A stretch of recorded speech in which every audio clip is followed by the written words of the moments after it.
Are you guys ready to feel old? This movie just turned 30 years old this year.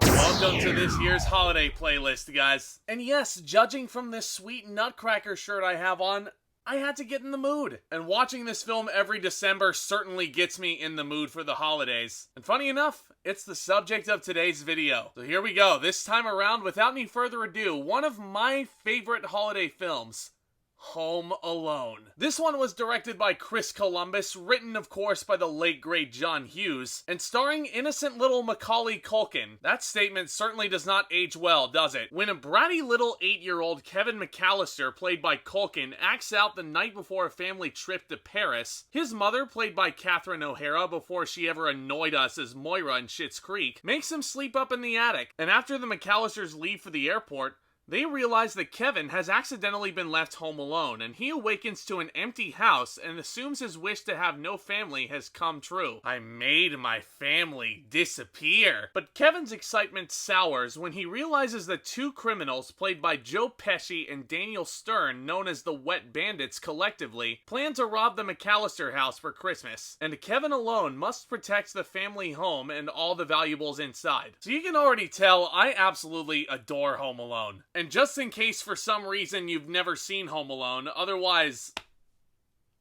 I mean, what the heck, guys? This review will contain spoilers, though, so just in case you've been warned at this point. Every holiday season, Home Alone is absolutely a must-watch. And just like I mentioned at the top of this review, like, it never really hits me that it's Christmas time until I pop in Home Alone. And I always get hyped every single time I hear those opening notes from the incredible score by John Williams. Yeah, once I hear that quirky theme music, I know it's my favorite time of the year. And this is a film that honestly really makes me feel like a kid again. I'm 24 now, and every time I watch it, I feel just like that 8-year-old kid when I watch it for the first time.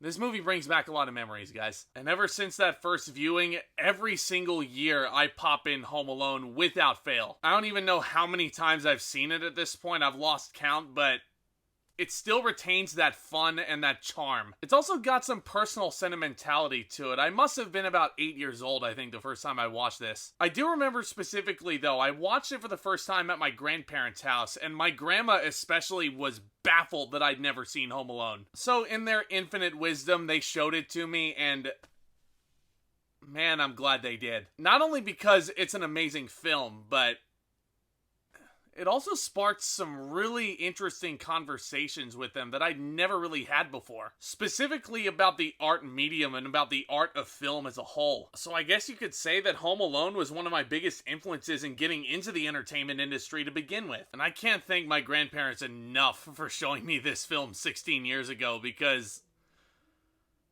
man, it never gets old. And I think another big aspect into this film's influence on me was Macaulay Culkin's performance. He is legitimately perfect in this film. It's probably one of the best child performances ever, if not the best child performance ever. Yeah, some people may say he's not trying very hard, but by the end, this character really doesn't need to try. When we first meet Kevin, he is so frantic and scatterbrained. Once Christmas Eve rolls around, though, and once the Wet Bandits pay him a visit, he is calm, cool, and collected. This is it. Don't get scared now. I think that one line, a lot of people think that's just Kevin being a little badass, but I think that line right there really tells you what the film is all about. It's about having courage and overcoming your fears. And I think the writing, the direction, and the performance, especially from Culkin, really helps to sell that message. Now, in keeping with performances and that subject, I would be absolutely remiss if I were to neglect mentioning Joe Pesci and Daniel Stern as the Wet Bandits. I mean, could you ask for more perfect casting than this? These two play off each other so tremendously. He's gonna call the cops. He's not gonna call the cop from a treehouse. How did you take your shoes off? Why the hell are you dressed like a chicken? Daniel Stern is just so lovably stupid as Marv. And you know what's crazy is that even though he's an antagonist,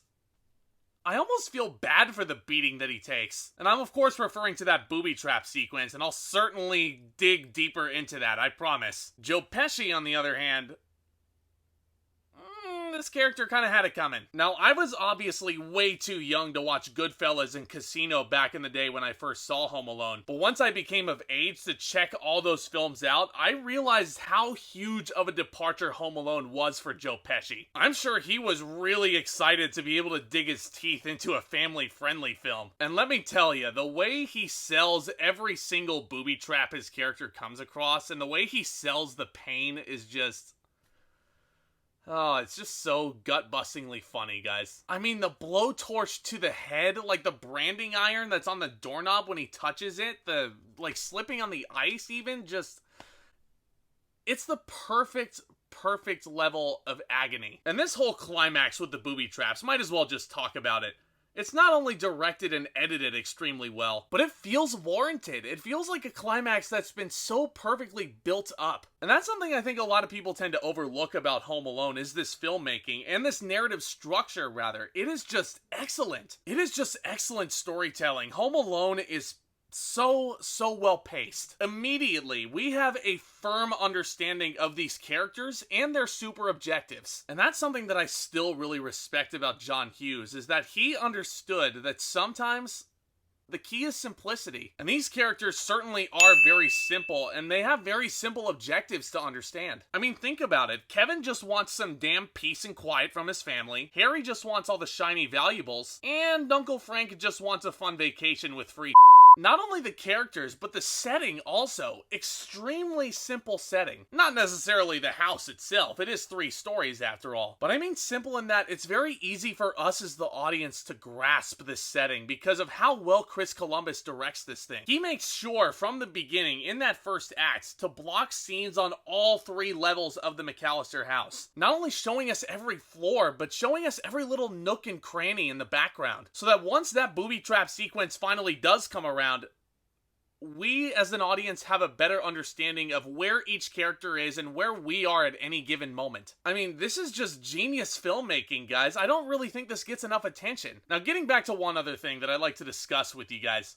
This lead character is so intelligent. A kid, remarkably enough. A very clever kid. I will never forget when I was watching this for the first time. My grandma pointed at the screen when Kevin was tricking Marv with Angels with Filthy Souls. She pointed at the screen and she was like, that kid is darn clever. Think Ferris Bueller if he were 8 years old. That's the kind of smarts we're dealing with here. Now, speaking of Angels with Filthy Souls, I gotta mention that. I was so disappointed when I realized that this movie was fake. Just because it looked so damn fun. I tell you what I'm gonna give you, snakes.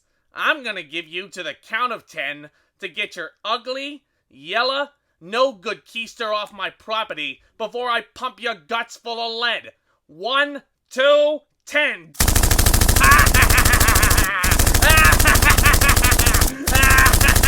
Keep that change, you filthy animal. Yeah, there's a spinoff you can expect on Disney+.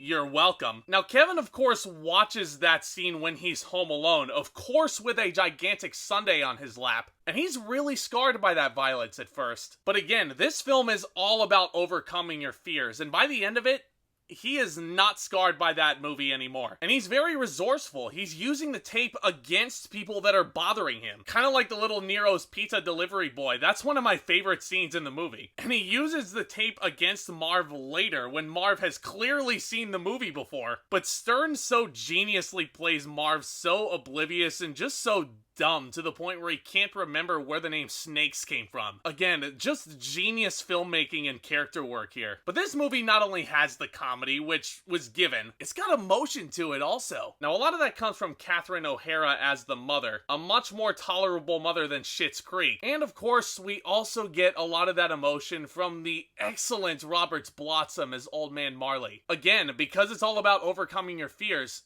every time Kevin stumbles across this guy, because of the rumors that his brother Buzz was spreading about him, he's really scared by this man. But once he encounters him in church on Christmas Eve, the old man is like, you know what, kid?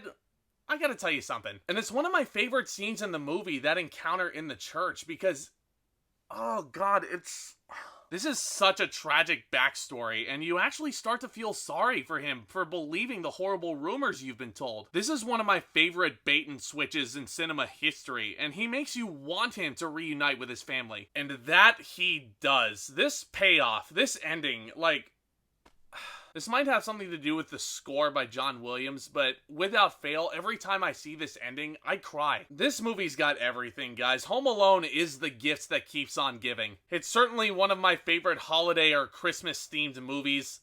I mean, what else is there really to say, guys? I adore Home Alone. I, of course, am gonna give it an A+.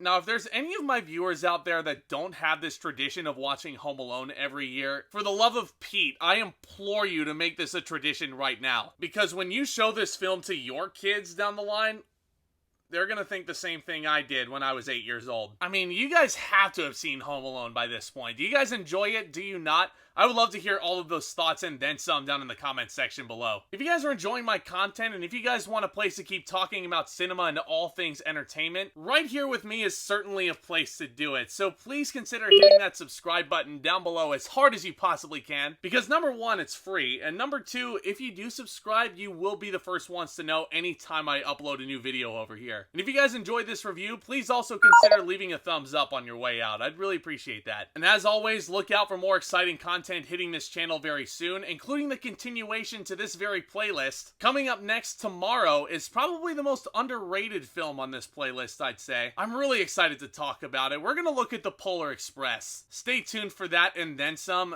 You guys are awesome. Thank you all for your support up to this point. With all that being said, back talk, commence.